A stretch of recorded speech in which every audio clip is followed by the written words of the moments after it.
afternoon whenever you're watching this video as we are talking at the Living the Life You Deserve conference. My name is Dexter B. Jenkins, and I'm excited to be with you.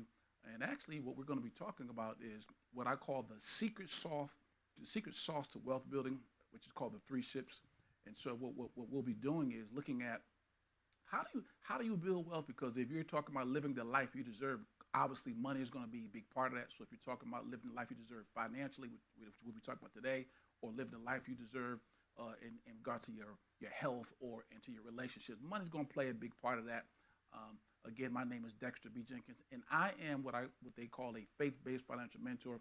So what that means is I live at the intersection of faith, and I live at the intersection of finances. And so what I basically show you how to do is how do you maximize your earning potential? How do you maximize your wealth building potential without compromising your faith?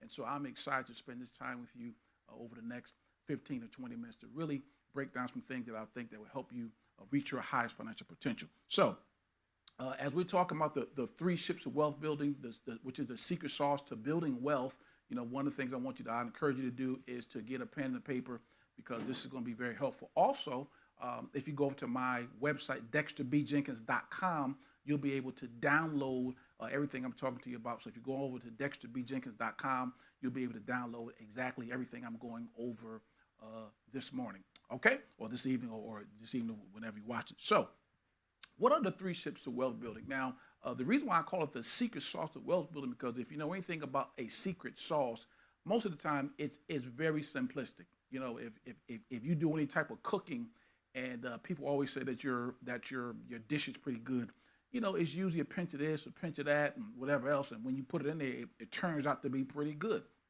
Well, it's the same thing in your finance. I found that in over 3 decades of dealing with finances, 10 as a senior pastor, actually 9 as a senior pastor, and over 20 years in the financial services industry, I found that there are really 3 simple things that everybody that I found who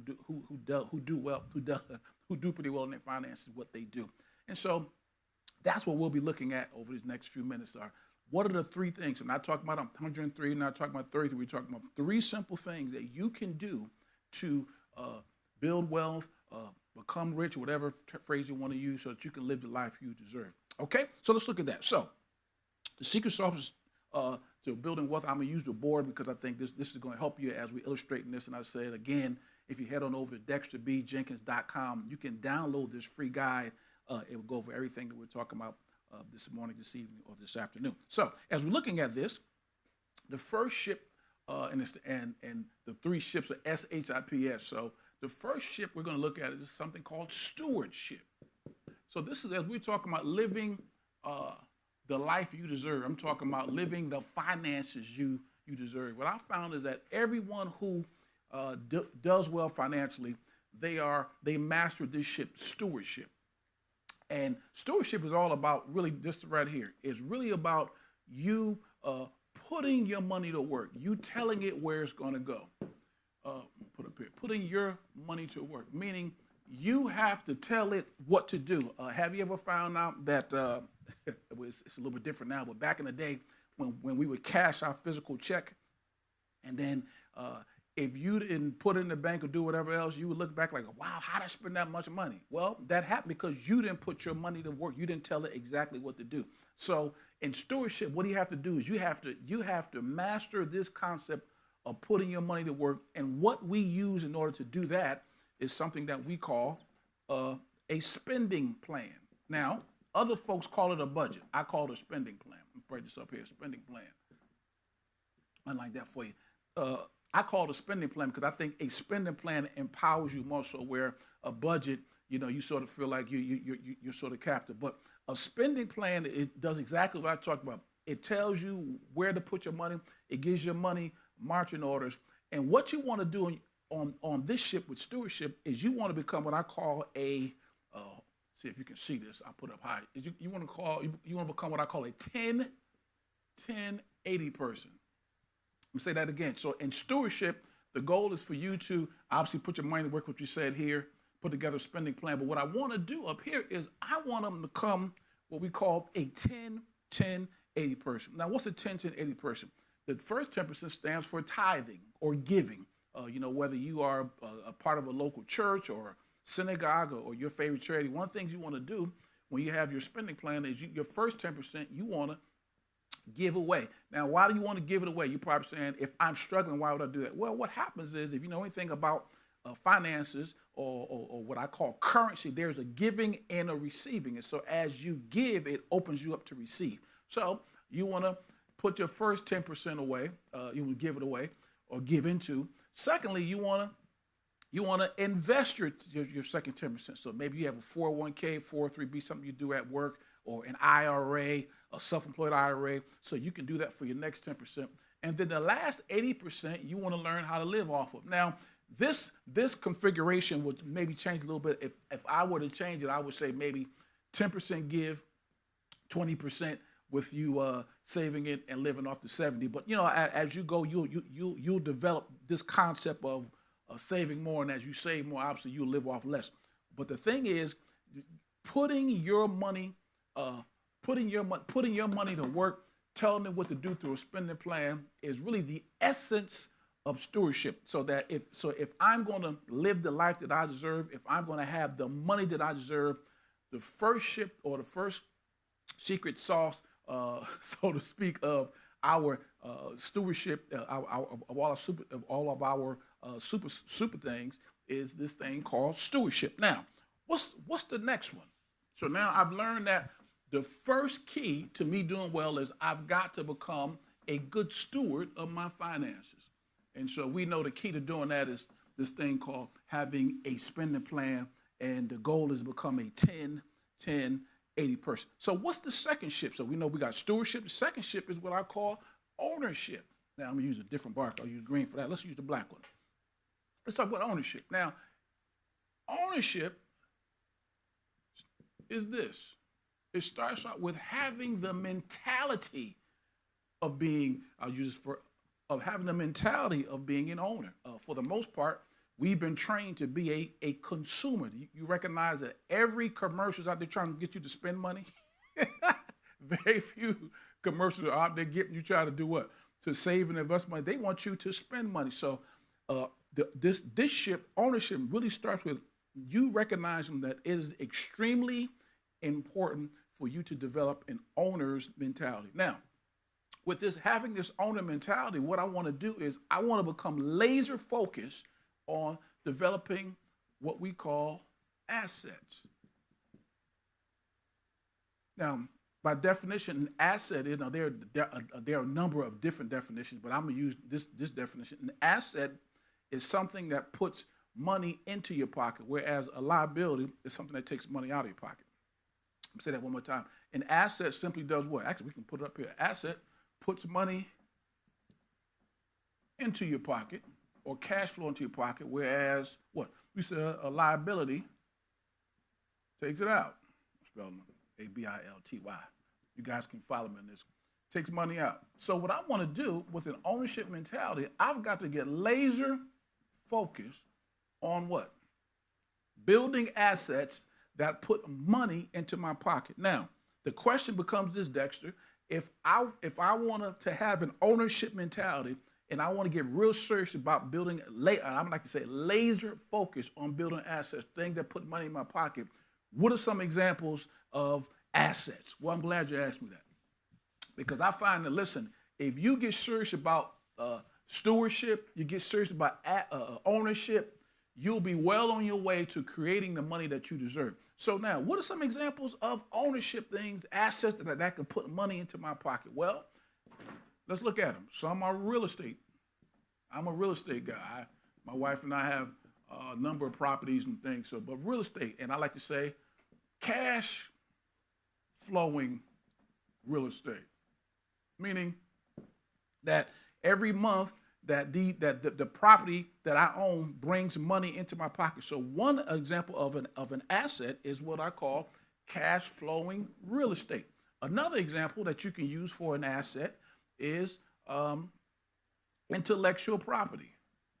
So maybe you are, I know as I was talking to Pam who was the organizer of this, she was talking about that there's going to be a workshops on how to write, on I think book writing and things of that nature, and speaking as well, I believe. But she's talking about intellectual property.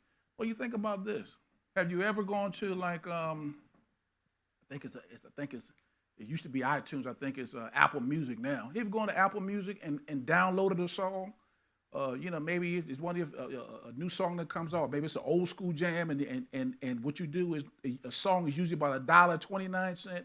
Well, you recognize that artist made that song in some cases years ago, and because you hit that little $1.29 you bought from Amazon Music or iTunes Music, I think it's Amazon now. Amazon Music, guess what? They get paid off that. Or if you buy a book, because I'm a book guy. I buy a lot of books, but a person wrote that book months ago, and in some cases, years ago, and they're still getting paid off it. Well, they get what we call intellectual property, but they get what we call royalties off that. My spelling is going on me right now. Royalties. So one of the things you want to do is you want to get laser focused on maybe creating real estate, either purchasing some real estate or creating some intellectual property. Another thing that you can do down here is you can get some stocks that produce what we call dividends. That will help you out. So that's another way with ownership. So meaning that every so often they'll have a stock and the company will pay you a dividend off of that. So as we're talking about getting laser focused on this ownership right here and creating this thing called assets, I can do cash flow in real estate. I could do intellectual property. I could do stocks, dividend, and then also I can get involved in. I hope you can see this, businesses, meaning I'm necessarily not start it, but maybe I'm a silent partner in a business. So, somebody who want to start their own business and you can trust them and you got contracts and all that, because that's the whole thing. You just can't go into business with anybody.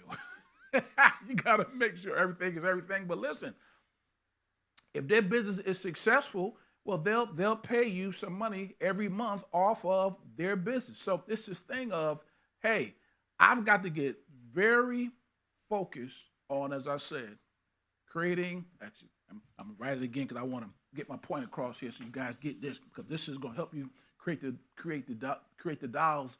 So basically, so you can create the life you deserve. So we're talking about this.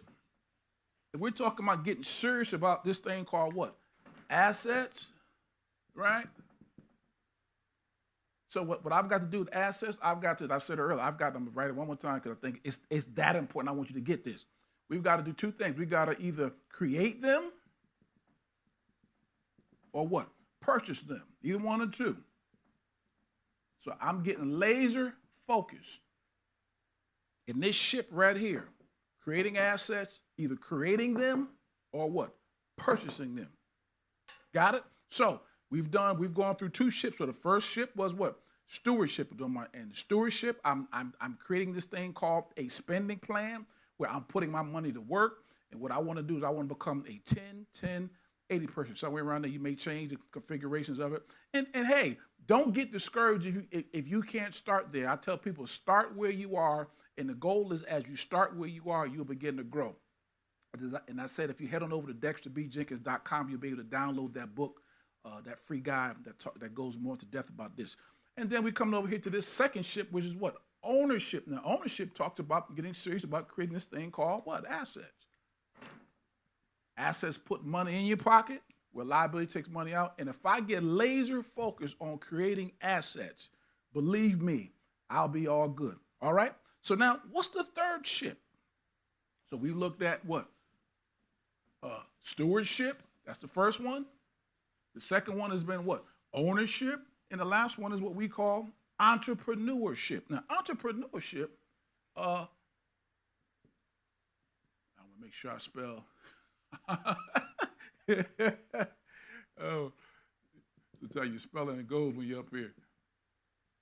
Entrepreneurship. If I spelled it wrong, hey, y'all don't fire brother because I spelled it wrong, but I think I got it right. But it's entrepreneurship. Now, what's the big thing about entrepreneurship? Now, entrepreneurship is really how I define it is when you are putting together enterprises that solves problems for people, and you make a profit off it. Got it? So what are you doing is you're pulling together enterprise, corporation, LLC, whatever you decide to do. And then what you're doing, you're solving problems and needs for people out there in the marketplace. Now, when it comes to you thriving as an entrepreneur, the thing about entrepreneurship are really two things. Number one is about systems. Now, a system allows you to get work done without you doing it. See, because a lot of people think they have their own business, but they don't have their own business. They're really more self-employed. If you want to study a great book, there are two great books I would recommend off of entrepreneurship. Is one called The E-Myth. The E-Myth is by a guy by the name of Michael Gerber. Great book. It's an old school book, man. That thing probably been out, oh God, I read that 20 years ago or so, but it's still out, still very relevant. So you want to get that E-Myth by Michael Gerber. And the next book is something called Cash Flow Quadrant. Cash Flow Quadrant. So if you look at those two books, they will give you a great, help you get in the frame of mind of being a true entrepreneur and having systems. Because what you want to do is, see, most people, they go from having maybe a full-time job, and then they start working. So you start working 60 hours from somebody else, and you start working 60 hours for yourself. But the goal is, in the beginning, obviously, you have to get off the ground. But eventually, I want to work myself out of a job. And what allows me to do that is having this thing called systems in place. And when I have systems in place, I have money coming in, and I'm not even touching it. That's the goal. All right? So I say entrepreneurship is about two things. Number one is I got to have systems in place, right?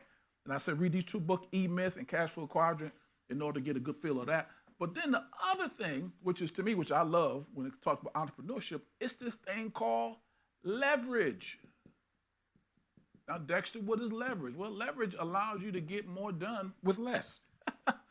That's what leverage is. You ever try to lift something up, and then you say, hold up, let me get a crowbar. And you lift that thing up, and that's what you call leverage. And so now you're able to lift more with less, right? Less effort. That's what leverage is. Well, see, when you're tapping into entrepreneurship, you're creating this thing called leverage. And what leverage does is this: it allows you to get paid off many people's hours as opposed to one. Getting off of one person's hours. So a guy by the name of J. Paul Getty, he was famous for gas. I don't even know if Getty's even still in the business anymore, but when I was a kid, Getty was all over the place, and where I grew up in New Haven, Connecticut. But anyway, J. Paul Getty said this. He said, now check this out. He said, I would rather get paid 1% off of 100 people's efforts versus 100% of my own. Now think about that now. You may not, I don't know if I wrote this well enough for you to understand, but let me talk you through it. So what he was saying is this: I would rather get paid off the efforts of 100 people versus one, right? That's how a true entrepreneur thinks. And you think about this: if you're working a company, and just say you work an 8-hour job. Well, don't you have other people in your department, right? So just say you work 8 hours, and then you just say you have another 4 or 5 people in your department. Just say 5. So 5 times 8 is 40. So you got your 8, and then you got 5 other people in the department. Well, your company is benefiting from multiple people's hours. So what's 5 times 8 is 40 in one day. So they're benefiting off of the efforts of a lot of people. And that's the essence of entrepreneurship, that I can benefit off the hours of other people, which gives me leverage. And then watch this. When I do that, this gives me, I'm going to cross all this out, it gives me this word that we all want. What? Freedom. Right? It gives me this thing called freedom. Well, when I have freedom, can I live the life that I deserve? Because that's what we're talking. We're talking about creating the life you deserve. Well, if you're talking about creating the life you deserve, one of the ways you could do it is through this thing called entrepreneurship. Now, this is what I believe, and I'm going to end on this. I don't believe entrepreneurship is for everybody. I believe that if you follow my bio, I'm a pastor full-time, and then I also entrepreneurs. So I believe that people are called to do certain things. Some of you are called to be educated. Some of you are called to be in law enforcement and all that. God bless you if you are. Both of them, teachers and law enforcement. Some of you are called to be EMT. So there's a calling that we all have. And so now you're operating in your calling, and you may not be called to be an entrepreneur. But I do believe that more of us can operate as entrepreneurs, or at least part-time. You don't have to quit your full-time job, but you can be a part-time entrepreneur. And actually what I do is I recommend people start that way. Because sometimes people get overzealous and I'm quitting my job. Well, you don't know everything you need to know in order to be a full-time entrepreneur. So you want to transition in. But I will say this: if you decide to take advantage of this entrepreneurship thing here, you're creating this thing called leverage, and leverage gives you freedom. Now, as I was saying earlier, I don't believe everyone is called, or I don't believe everyone is called to be an entrepreneur, but I do believe this. If you master the first two we talked about, right? We said the first one was what? Stewardship. So if you mastered stewardship, hopefully you can see this. If you master stewardship, I'm going to talk through it anyway if you can't see it. If you mastered stewardship, and if you mastered this second one, ownership, I believe you would have a chance to build wealth just off the first two. I've seen it because when I manage well all the money that comes into my hands, and then I get laser focused on taking that money and putting into and purchasing assets versus liabilities, by default, I'll be wealthy. By default, I'll become rich. By default, I'll create the income that will allow me to create the life I deserve. So that is, I said, just wrapping this thing up right quick. This is the secret sauce to building wealth. I call it the 3 ships. And if you implement the 3 ships of wealth building into your life, what you'll begin to do is you'll be able to create the life that you deserve. So hopefully you got something out of the short time that we have together. And one of the things I believe is that, this is not by mistake that you're watching me. I wish I could watch you, but you're watching me. Maybe next year we'll be able to do that. Pam was talking about a place that she wants to take you guys next year, so that's going to be phenomenal. So I don't want to drop where she said, because that may change, but hopefully next year we'll be able to look eye to eye to one another. But I do believe if you get serious about stewardship, ownership, and entrepreneurship, what it will allow you to do is be able to create your finances that you deserve. And if you create the finances you deserve, you create the lifestyle that you deserve. Till next time, be blessed, and we'll talk to you soon. Bye-bye.